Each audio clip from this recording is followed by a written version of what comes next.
C'est un jour tout à fait ordinaire au poste de péage de Davier ce jeudi, du moins pour ceux qui y travaillent. En fait, c'est ce qui paraît à l'évidence. Pourtant, tel n'est pas forcément le cas pour les usagers des engins à moteur. Oh, 500 et tout. Nous venons de payer 500 francs, soit une augmentation de 200 francs, ce qui va agir énormément sur nous. En réalité, payer les 500 francs ne signifie pas grand-chose, mais par manque de revenus conséquents, cela nous pénalise. Nous interpellons donc la clémence du gouvernement. Pour nos chauffeurs de 9 à 15 places, nous payons 600 francs au lieu de 400 francs auparavant et cela nous indigne beaucoup. Nous demandons que cela soit revu. Nous sommes le 18 mars 2021, date annoncée par le gouvernement togolais pour le début de la mise en vigueur des nouveaux tarifs aux différents postes de péage sur l'ensemble du territoire national. Une augmentation d'environ 30 à 150%, expliquée selon le gouvernement togolais, par le coût très élevé lié à l'entretien des routes, soit 30 milliards de francs CFA en moyenne pour les dépenses annuelles, alors que l'État n'arrive à rassembler que 17 milliards. Elle se voudrait donc nécessaire cette augmentation pour combler le déficit, même si la raison peut paraître compréhensible pour certains conducteurs. Certes, la somme de 1500 francs est beaucoup, mais si c'est pour l'entretien des routes, elle est insignifiante parce que les dépenses liées aux réparations de nos véhicules pour le mauvais état de nos routes sont plus coûteuses. Elle peine tout de même à convaincre non seulement d'autres chauffeurs apparemment en manquant d'informations au niveau de leur syndicat, mais également la Ligue des consommateurs du Togo.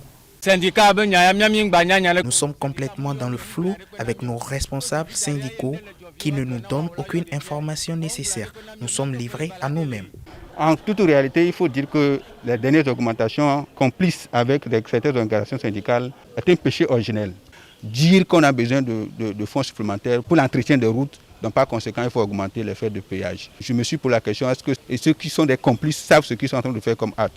Et pour nous, particulièrement au niveau de notre organisation, la Ligue des consommateurs du Togo, nous n'accepterons pas. Nous avons eu dit que certains ministres ont invité les organisations de la société civile et qui ont donné leur aval. Je vous dis publiquement aussi que la Ligue des consommateurs du Togo n'est nullement pas invitée à ça. Ils sont environ 11 temps universels et pourtant, pas d'affluence comme d'habitude au niveau de ces postes de péage. Pour comprendre, l'on doit se rendre à quelques kilomètres à Adéti-Kopé où l'ambiance est plutôt électrique. Pas de passage pour tout véhicule venant de Thiévié. Tout est mis aux arrêts. Conséquence, ces derniers sont obligés de se frayer quelques déviations sous le pont. Les véhicules venant de Lomé sont quant à eux obligés de faire la queue entre les gros camions pour rouler à pas de caméléon. Il a fallu l'intervention des agents de la police arrivés sur les lieux quelques minutes plus tard pour régulariser la circulation, bien sûr après avoir pris langue avec les manifestants. Les mêmes manifestations ont également été signalées à Adéta, dans la région des Plateaux.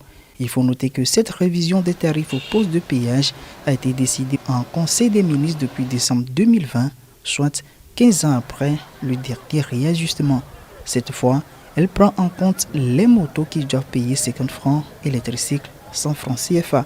Le poste de péage de ces deux engins étant toujours en travaux, la mise en vigueur de leurs tarifs est repoussée sur les heures à venir.